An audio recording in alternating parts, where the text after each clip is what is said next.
అవుతోందని అర్థమవుతోంది. ఏంటిది, ఏం జరుగుతోంది ఇక్కడ? యాక్చువల్గానండి ఇప్పుడు ప్రతి సినిమాకి చిన్న సినిమాలకి ఏంటంటే ఒక సెలబ్రిటీ వస్తే బాగుంటుంది, సెలబ్రిటీస్తోనే బాగా జనాల్లోకి వెళ్తుంది మూవీ అనేది అనుకుంటారు అందరూ. అట్లాగేంటంటే మాకు కూడా ఆ కోరిక ఉంది, ఎవరైనా వస్తే పెద్దవాళ్ళు బాగుంటుంది, మన సినిమా బాగా మూవ్ అవుద్దన్న ఉద్దేశం ఉంది. కానీ మనకి అవన పని, అది జరగని పని. ఎందుకంటే పెద్ద పెద్దవాళ్ళు వాళ్ళు పనుల్లో బిజీగా ఉంటారు, మన కోసం టైం కేటాయించడం జరగని పని అది. కాకపోతే మేము ఒక అనుకున్నాం అనమాట, ఏంటంటే ఇప్పుడు నేను యాక్చువల్గా కళ్యాణ్ బాబు ఫ్యాన్ అండి. మన హీరో గారు వచ్చేసేటంటే ప్రభాస్ గారి ఫ్యాను.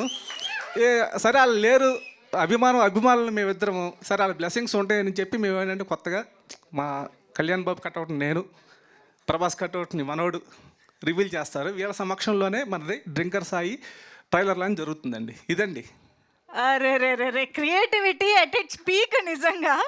కానీ దేంట్లో నేను ఒక సాటిస్ఫాక్షన్ వెతుక్కోవాలని అంటారు కదా. సో డెఫినెట్గా ప్రభాస్ గారు రాజాసాబ్లో బిజీగా ఉన్నారు. అఫ్ కోర్స్ మన deputy chief minister is very very busy.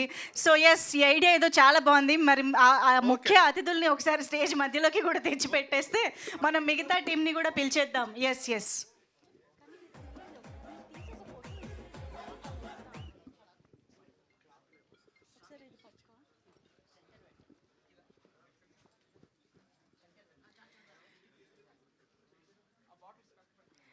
Okay, so drinker Sai trailer launch ఈవెంట్కి విచ్చేసినటువంటి మా స్పెషల్ గెస్ట్లకి హార్టీయెస్ట్ వెల్కమ్.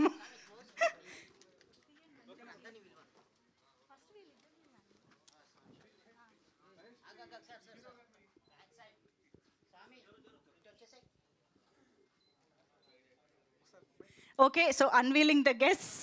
ఇదిగోండి, కళ్యాణ్ బాబు గారికి చిరంజీవి గారికి పిచ్చ ఫ్యాన్ అండి. నేను చిన్నప్పటి నుంచి చైల్డ్హుడ్ ఫ్యాన్ అనమాట. అట్లాగే ఆయన లేకపోయినా సరే ఆయన కటౌట్ పెట్టుకుని నేను చేసుకుంటున్నాను. ఇది మీ అందరి బ్లెస్సింగ్స్ కావాలి. Thank you.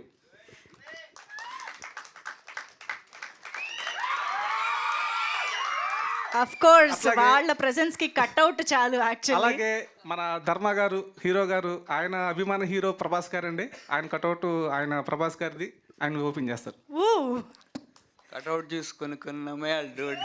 అది